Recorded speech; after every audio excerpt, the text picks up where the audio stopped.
Hello everyone, welcome to today's webcast, Promotions and Customer Intelligence, brought to you by AdWeek Media and sponsored by IC Group.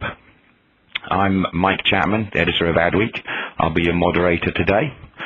Before we get stuck into the subject, I just wanted to remind you that this webcast is interactive in a few ways. First of all, we'll be conducting a few polls during the event. In order to participate in these, you do need to disable your pop-up blocker. So if you could take a second to do that now, you'll be able to vote in our polls as we flash them on the screen. We'll also have a live Q&A session following the presentations. And if you'd like to ask one of the presenters a question, you can use the Ask a Question feature, which is located on your console. We'll answer as many questions as time allows. If we run out of time, we will get back to you by email, but we'll try to get as many as possible answered live during the session. So please ask as many questions as occur to you. Finally, there's a button on your console that says Download Slides. You can click on that to download a PDF version of today's presentation. So, on to today's topic, promotions and customer intelligence, or making customer data count. Data is everywhere. Companies have become expert at collecting mountains of data on their customers, their actions, their choices and their preferences. But there's still some way to go, I think, in how effectively this data is being used by companies to inform their marketing decisions. It seems to me that part of the problem is that data is coming in from many different sources, and collating that data and turning it into actionable customer intelligence is part of the trick. That's obviously easier said than done, and this has an impact right down to the detail of the promotional schemes and methods by which data is collected. But the result, customer intelligence rather than customer data, is obviously something that will help companies make more informed marketing decisions, target their messaging more accurately, get higher response rates, and inevitably get the better return on the effort of collecting all this information. Now, that's obviously very easy to say and not necessarily very easy to do. It might even be quite a glib summary of the topic, but I'm sure our panel of experts will put me right on all of those details. So we have three great speakers today. First, we have Todd Wasserman, my colleague, who has been at AdWeek since 1999. He's been the editor for the past 3 years. He's a very accomplished speaker and an expert on all aspects of marketing. Then we have Kelly Crerar. Kelly is IC Group's Senior Vice President of Strategy and Business Development. Kelly has been instrumental in leading brand name clients like Kimberly-Clark, Del Monte, and Whitewave. He's a seasoned sales and marketing professional with a keen sense for interactive promotions and marketing. And finally, we're going to hear from Stuart Schneider. Stuart is the Senior Director for Kimberly-Clark's North American Huggies brand, responsible for the brand's consumer marketing effort. Prior to joining Kimberly-Clark, Stu held several positions in multiple disciplines with Schreiber Foods and Presto products. He joined Kimberly-Clark in 2000, has held various positions in marketing, including brand management of Scott and Cottonelle brands. Before we get started, let's roll out our first audience poll, which should be popping up on your screen right now. Don't forget, you have to turn off your pop-up blocker. And our first poll question is, how many interactive promotions or loyalty programs have you run in the last 12 months? And the answers are none, 1, 2 to 4, or 4 or more. So if you want to cast your votes while our first speaker is talking, I'm going to pass you over to Todd Wasserman. He's going to take a big picture view of the importance of adopting a customer intelligence strategy. Over to you, Todd.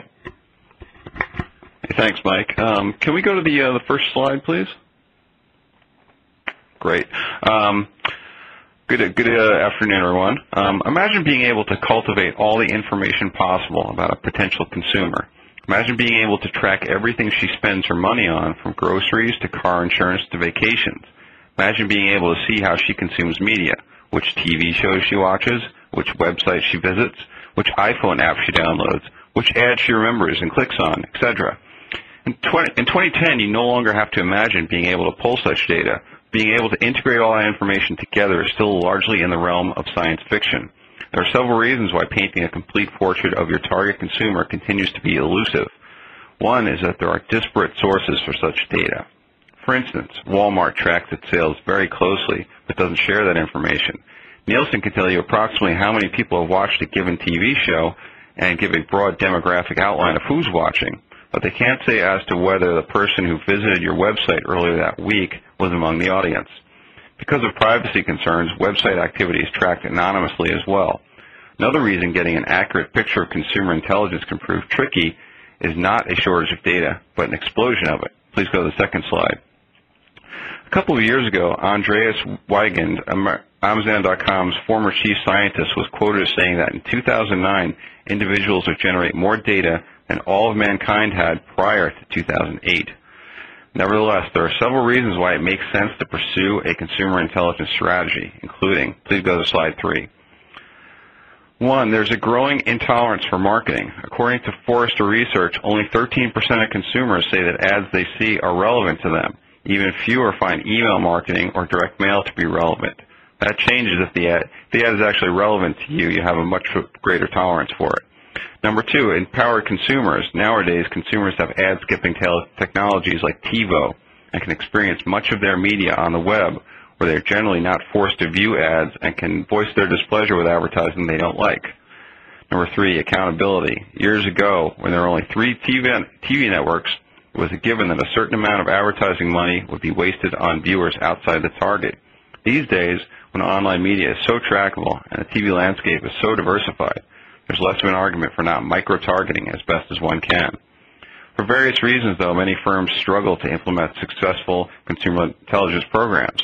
Some reasons include, please go to the next slide, siloed business units often view other lines within their company as competitors, and they don't pool data for that reason. Number two, they're behind the curve on IT. Many businesses haven't got their IT department up to speed on the latest methods of tracking and analyzing data. Number three, social media hasn't been integrated. A lot of businesses are still struggling to understand social media. Meanwhile, social media experts within the company are often isolated. On a side note, despite all the hype, not everyone agrees that social media is a goldmine of customer insights. Gareth Herschel, an analyst with Gartner Group, told me recently that he thinks most of the data you get from social media is, quote, generally useless, unquote. The main problem, Herschel says, is that it is difficult to connect sentiment over social media platforms like Twitter back to the actual customer. Quote, if Fuzzy Duck says something on Twitter, he said, we don't know who Fuzzy Duck is. Despite these constraints, most companies are already collecting data, and according to Forrester, 83% of them already have a direct marketing unit. A lot of companies simply haven't created an infrastructure for compiling and analyzing data in a way that can potentially enhance the bottom line. Let's look at some that have. Here are the best in class. Not everyone falls into the category of being behind the curve on CI. When you ask analysts about CI, there are a few names that come up. Those are Disney, Harrods, Kroger, and Tesco in the UK. First, Disney, in particular, has earned a reputation for its subtle but effective use of CRM. According to David Franklin, a Forrester analyst, if you visit a Disney theme park with your family and have teens, you'll receive direct mail that is different than if you had younger children. There'll be pictures of teens in the pictures, and the different Disney opportunities will be emphasized. Please go to the next slide. Harrods is another one that's frequently mentioned. Harrods is known for an industry standard of a loyalty/CRM program called Total Rewards that tracks the activities of loyal consumers and offers them incentives.